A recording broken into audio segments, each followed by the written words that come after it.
In today's news, Archer highlights Customer Service Center, Governor PRUCE to publish first COI review. HLSCC hosts annual spring concert. The Thomas family calls out government. DIAMANTE delivers in the DISCUS at SLC. Meet the contestants of the Miss Teen BVI 2024. Rodriguez sentenced in USVI. In addition to that, 284 Media and DDM launch PSA video series. We have the details of this and so much more when 284 News returns. Vibe! Alright! Monet!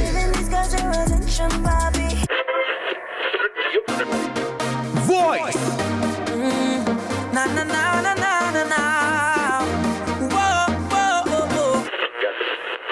Baby. Road TV!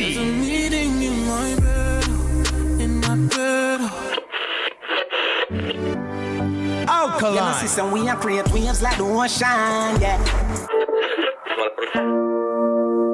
Freddie Jackson. My lady. Gramps Morgan. Feels like heaven surrounds me. And more. The 24th, 25th, and 26th of May 2024. The Virgin Islands Music Festival. 60 beats, one vibe. For more information, visit virginislandsmusicfestival.com.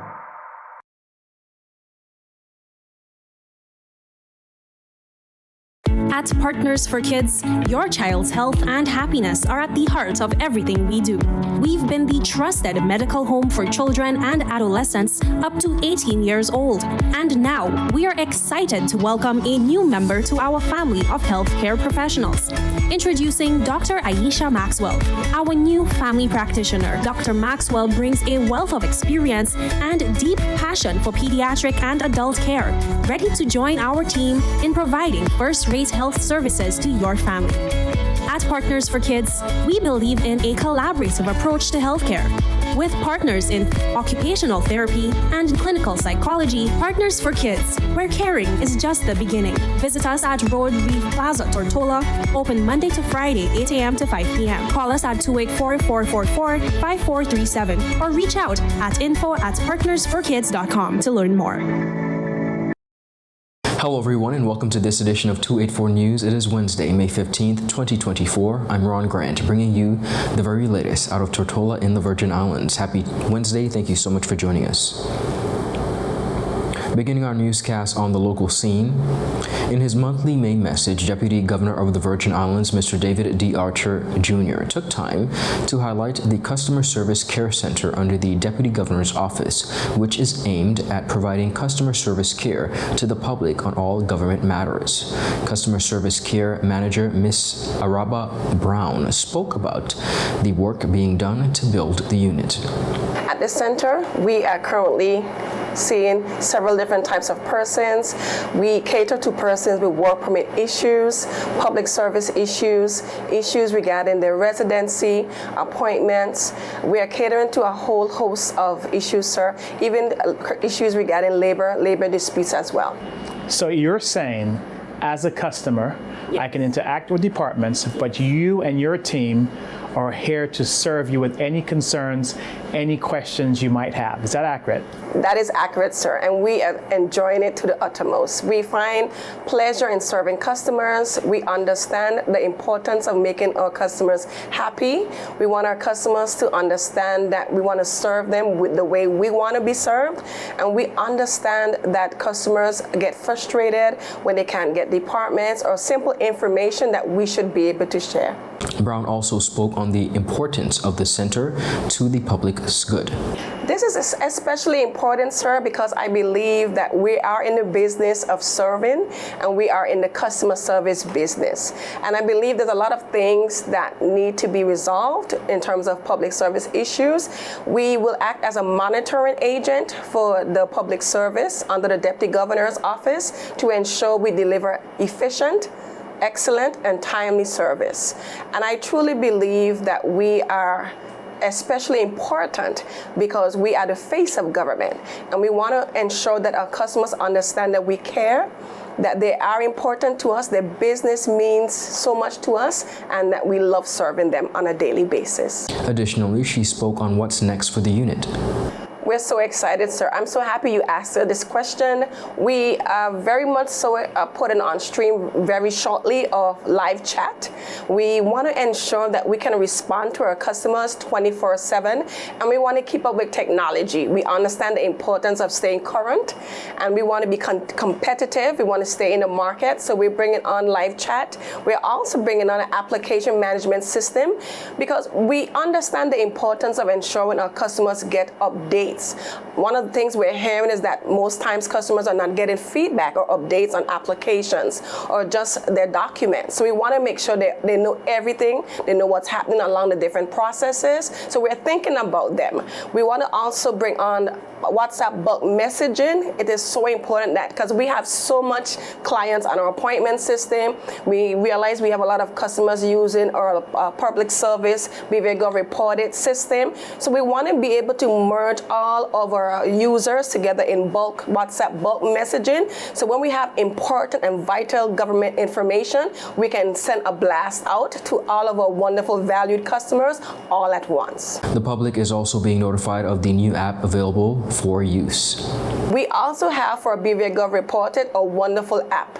We have it in the version of the Apple version, and we also have it for Android users. You can download it at our Apple store or Samsung store as well. And we have so much persons using that app right now. You're able to see live, real-time updates on your public service requests, from a pothole to a stray animal to anything whatsoever that's happening in the public service. We have over 13 government departments as pilot departments right now using this app. Governor Daniel PRUCE has announced he will publish his first quarterly report on the progress of the implementing of the Commission of Inquiry reforms by the end of May. The report comes after facing backlash over an apparent lack of updates since taking office in January of 2024. His Excellency PRUCE made the announcement following an address to the media in observance of World Press Freedom Day on May 3rd. He revealed the report's publication will first mark, of course, the comprehensive perspective on the territory's efforts to enact the COI recommendations. I haven't yet conducted my first quarterly review. That will be coming later this month of May. So I think that will be the point at which I'll offer my perspective on progress in the implementation of the COI recommendations. So I don't want to preempt the terms of my quarterly review, Sean. And as we discussed earlier this afternoon, and in keeping with the spirit of transparency and accountability that I'll try to bring to this role, once we've compiled that review, we will, of course, make that publicly available. This has been the tradition here, and I'll ensure that I'm available to take questions upon it. But I think let's write the review, finalize it, publish it, and then we can have that discussion. The governor is mandated to publish quarterly reports and assessment on the territory's adherence to the COI implementation plan established in response to the 2022 inquiry into governance shortcomings. While early deadlines were met, progress has showed in recent months amidst pushback from local government officials. All eyes, of course, will be on the next update, whether or not the reform implementation is running according to the timeline set by the UK government. Viewers, we have the details of this and so much more when 284 News returns. Well, am I covered? Yeah, you're with CG. Remember when I was dabbling in knife throwing bingo? Well, one night I won, but I also got a bullseye. No. In a beehive. I ran for hours. They caught me in the end, though. Anyway, I was covered, and I got to keep my trophy. Uh-oh. Best medical cover for the price. CG Insurance. Good like that. Start the year off with more. More speed, more downloading, more savings, and more fire. CCT Fibre Internet gives you the speed you need to keep the whole family connected. Packages starting at $119 with speeds from 300 megabytes per second. Super fast, unlimited downloads, even more reliable connectivity, plus free live streaming TV for the family to enjoy. Sign up for the absolute best fiber internet service in the BVI, CCT Fibre, and pay no installation fee. Plus, get CCT Live TV for free. You deserve more. Get more with CCT. Life Unlimited. Welcome back, everyone, and thank you so much for sticking with us. Continuing on the local scene, the H. Stout Community College will this weekend, Saturday, May 18th, 2024, host its annual spring concert at 8 p.m. Director of the Woodwind Ensemble, Dr. Allison Flax Archer, shared what patrons can expect. Music comes to life. You'll have the jazz ensemble, woodwind and string ensemble. You'll also have the dance ensemble, all members of the H. Stout staff, faculty and staff, in addition to students that have enrolled, but also community members. Wonderful. That'll be there, yeah. When you see the hard work and dedication that goes into, of course, preparing for the concert, as I've mentioned, we would all know this is a fundraising event for the H. Stout Community College. But when you holistically put the music program into perspective, as an instructor, what are you most proud of? I'm most proud of playing with my past students. Nice. It's just a wonderful, wonderful idea to think that you're a part of playing with them, and you can see the fruits of your labor. And I believe that that's the same for all the directors, Mr. Brathwaite and also Miss Amanda Georges as well. Excellent. She's the director of the dance ensemble, who we didn't see at Christmas, but will be there performing as well. Dr. Archer also shared the cost as well as the importance of the music program in fostering a love for the arts in the Virgin Islands. At 8 p.m., the cost is $25 at the ticket window, and we have $10 for students and faculty also at the ticket window. Awesome. Now, I have one final question for you. With all that's going on, of course, we have students representing the Virgin Islands in very positive aspects and avenues. When you look at the HLSCC music program, and if we could go back a little bit further, the Elmore Stout High School music program that really fosters a love and appreciation from high school, what would you say about the success of both programs? I think both programs have been extremely successful. They've both been evolving quite a bit. The Elmore Stout High School bands have evolved in such a beautiful way, and the college ensembles really are an outlet for those students to go to. I think it's important that they continue their musical ability. And even as they become adults, they have an outlet, a place that they can release that the arts, because it's not just about the music, but it's also about the dance that is now a part of the college groups. Dr. Archer took time to encourage persons to come out and support this magnificent fundraising event. Well, it will be a magnificent event. It's this Saturday, 18th of May, and it starts at 8 p.m. sharp. Come, there's something for everyone to enjoy. There are small groups, big groups. Just come out and have fun. Bring the family and friends. For the full interview, visit all Tweet 4 media platforms. With heightened pressure from the public for the return of horse racing in the British Virgin Islands, the Ellis Thomas Downs family has finally spoken on the ongoing land saga involving their family and the government of the Virgin Islands that has halted horse racing in the BVI. In a radio interview in St. Thomas USVI on a sports program, representative for the Thomas family, Elaine Thomas Griffin, brought to light the scope of the situation. How those events transpired. Absolutely not. We had a lease with the government that was signed going back to 2014. The government operated pursuant to that lease. They paid rents pursuant to that lease.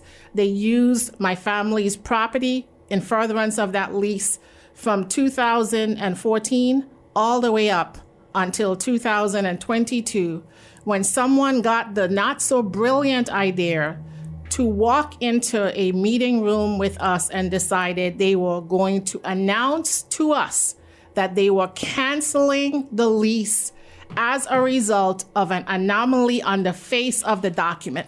Now think about that for a moment. They lived with this document for all of those years from 2014 to 2022. They paid the rent pursuant to this document. Nobody ever raised an issue of an anomaly.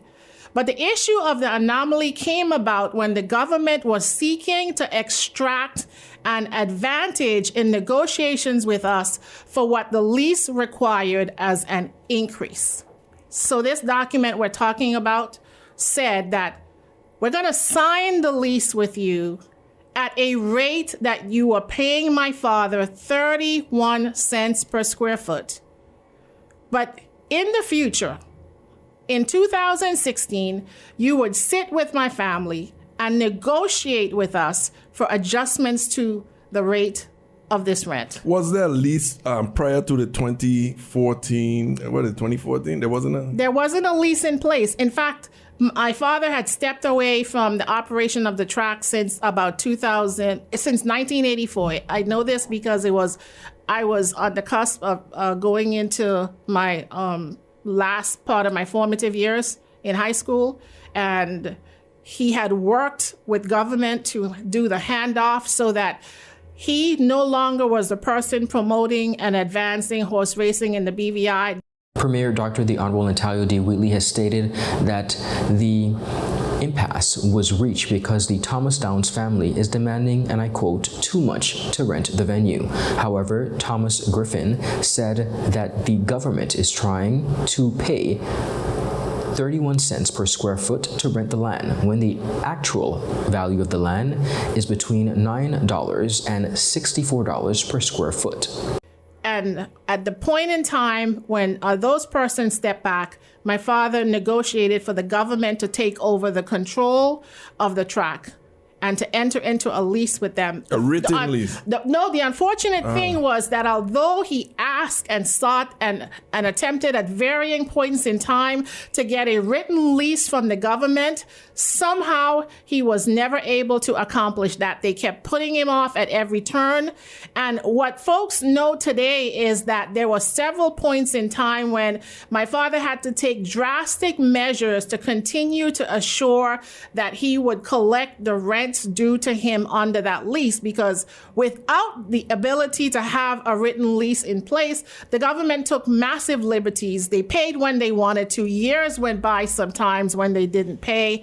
And my father was always on the back end trying to say, look, we got to negotiate and finalize a written lease. You got to pay the rent. And when they didn't, he took drastic measures, as many of us know the story about the chain across the track. They tell you about the chain across the track, but nobody remembers how or why. What drove him to that? What happened. And nobody also understood that, you know, there would be years in some of those instances when the rent simply was not paid by the government.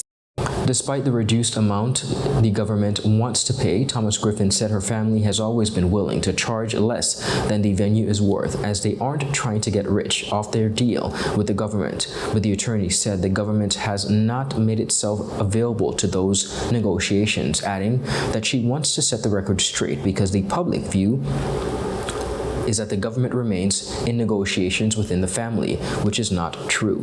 Thomas Griffin said persons should note that the government was responsible for canceling the contract with her family, a move which caused horse racing to pause in the BVI. She explained that her family understands the value of horse racing in the BVI, but wants the government to understand that land in the BVI represents an opportunity for families to secure a legacy for generations to come. Jamon Gums secured his second consecutive gold medal in the men's discus event at the 2024 Southland Conference Outdoor Championships on Saturday, outshining his twin brother, Jamon Gums, who settled for the silver medal, representing Northwestern State University with distinction. Jamonte's impressive victory came from his very first attempt, launching the discus to a remarkable distance of 56.26 meters, marking his best throw among all 6 attempts. Here's a look at one of his attempts. Come on. Come on, Didi!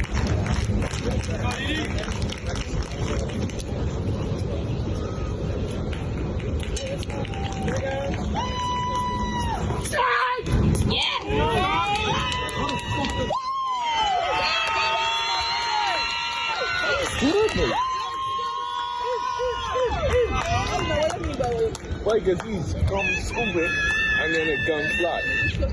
In contrast, Jaman fought hard, recurring 5 attempts to secure the second place position with a commendable distance of 54.51 meters.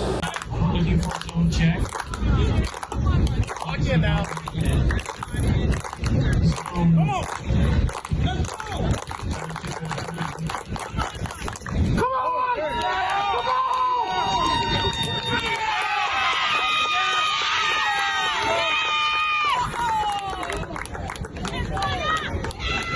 The Gums brothers' dominance was further demonstrated on Friday, with Jaman claiming his 3rd consecutive gold medal in the shot put event, extending his winning streak at the SLC championships dating back to 2022. While Jaman excelled in the shot put and discus events, he also made a notable appearance in the javelin, securing a commendable 4th place finish despite not participating in the event throughout the year. The outstanding performance of the Gums brothers has contributed significantly to NSU's success at the championships, helping the university to secure its 2nd consecutive 2nd place finish in the men's division, falling 6 points short of the University of the World Athletics. Up next, viewers, we have more on the local scene. At Higher BVI, we're not just about business. We're about empowering lives, and that is because we aspire to inspire. By choosing us, you're supporting a company that believes in equal opportunities, diversity, and community growth. Our mission goes beyond profit. It's about providing HR solutions, fostering talent, and leaving a positive impact. Join us in building a better future, a better BVI. Choose Higher BVI, where your support isn't just a transaction, it's a transformation. Together, we're changing lives in these beautiful Virgin Islands.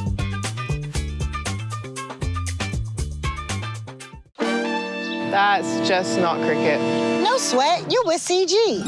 Remember my street dance battle against Seamus O'Leapsy?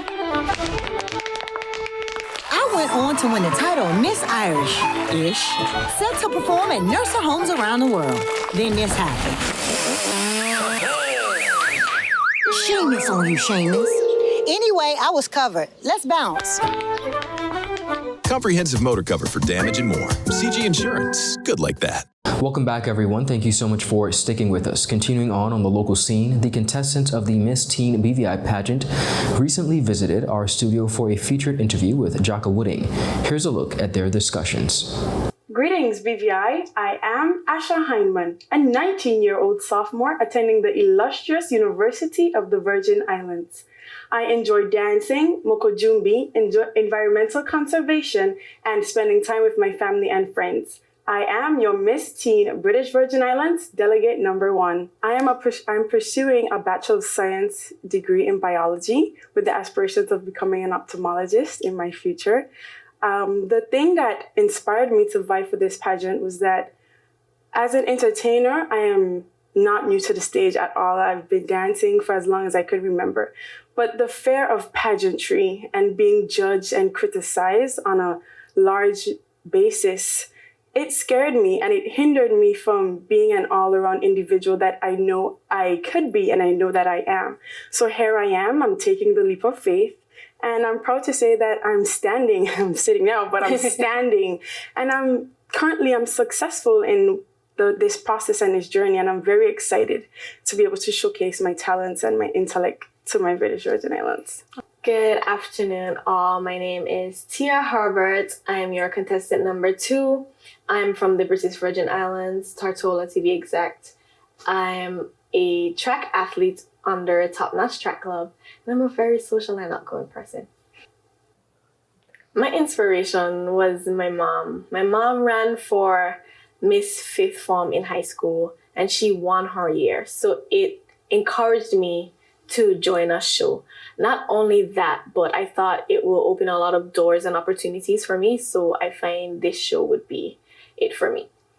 My strengths that I'll say I have is my confidence. I have a lot of confidence. And anyone that knows me can say that. Other strengths I will say that I have, I'm very focused, and when I want something, I go for it. I'm like my mom, honestly. Hi, greetings British Virgin Islands. My name is Ariel Stewart, your contestant number 3. I'm 18 years old and I currently attend the HLSCC Community College, majoring in general science. So my career aspirations right now lead to radiologist. I want to be a radiologist and kind of do like scanning and those things. My inspiration for the pageant was because I wanted to kind of step out of my comfort zone. I consider myself very quiet and observant and those things. So I really wanted some kind of platform to be able to grow out of my shell. So my greatest strength has to be my ambition. I really love doing so many different things. I have so many goals that I want to achieve, but it's what was holding me back was my quietness and being able to, not step out there. So I really think that's one of my greatest strengths coming into this pageant. The full interview will be released to all Tweet4 Media platforms tonight at 8 p.m. On Thursday, United States Attorney Delia L. Smith announced that Astago Rodriguez-MOLINA, a 37-year-old resident of Tortola, British Virgin Islands, and a national of the Dominican Republic, has been sentenced to 57 months in prison. The sentencing was handed down by District Judge Wilma A. Lewis and includes an additional 2 years of supervised release following his incarceration. Rodriguez-Molina's conviction stems from a charge of conspiracy to possess with intent to distribute cocaine. Court documents reveal that on January 9, 2022, Customs and Border Protection Air and Marine Operations intercepted a suspicious vessel northeast of St. Croix, U.S. Virgin Islands, in international waters, a region known for drug trafficking activities. The vessel lacked any signs of nationality, such as flag or registration documents, rendering it stateless and under U.S. jurisdiction. Now, during the interception, Rodriguez-Molina was found on board along with 3 other individuals from the British Virgin Islands, Shannon John, Sean John, and Emmanuel Talinto Ribeiro. Authorities discovered 567 kilograms of cocaine on the vessel. All 4 men subsequently pleaded guilty to cocaine conspiracy charges and received sentencing ranging from 57 to 70 months in incarceration. This operation was conducted by Customs and Border Protection Air and Marine Operations in collaboration with Homeland Security Investigations. The case was prosecuted by Assistant United States Attorney Rhonda Williams Henry as part of the Organized Crime Drug Enforcement Task Force Initiative. Just in time for the predicted high-activity 2024 Atlantic hurricane season, 284 Media and the Department of Disaster Management have joined forces to produce a series of public service announcement videos focused on hurricane preparedness. The 3 short videos follow a family and 3 neighbors as they take important steps to get ready for the upcoming hurricane season. The relatable videos capture key preparedness topics and easily digestible way, of course, for all ages. We are grateful for the partnership with Tweet4 Media, especially with doing these types of PSAs, where it is inclusive with children and shows various aspects of home life and how people can prepare for the hurricane season. This was said by Director of the Department of Disaster Management, Mr. Jason Penn. Tweet4 Media's creative approach makes these preparedness messages engaging and accessible. The Hurricane Preparedness PSA videos will premiere tonight, May 15th at 7:30 p.m. during a very special programming airing across all Tweet4 Media platforms. Tweet4 Media is proud to partner with the Department of Disaster Management on this important community initiative, said Birch Letsom, Media Manager at Tweet4 Media. As a local media company, we have a responsibility to leverage our platform to share critical information that could potentially save lives. Tweet4 Media extends special thanks to the director and staff at the Department of Disaster Management, the production crew, Treasure Isle Hotel, and Nicoy Hendrickson for their contributions to making the PSA series possible. The public is encouraged to tune in tonight to watch the full PSA series and learn valuable hurricane preparedness tips for the upcoming 2024 hurricane season.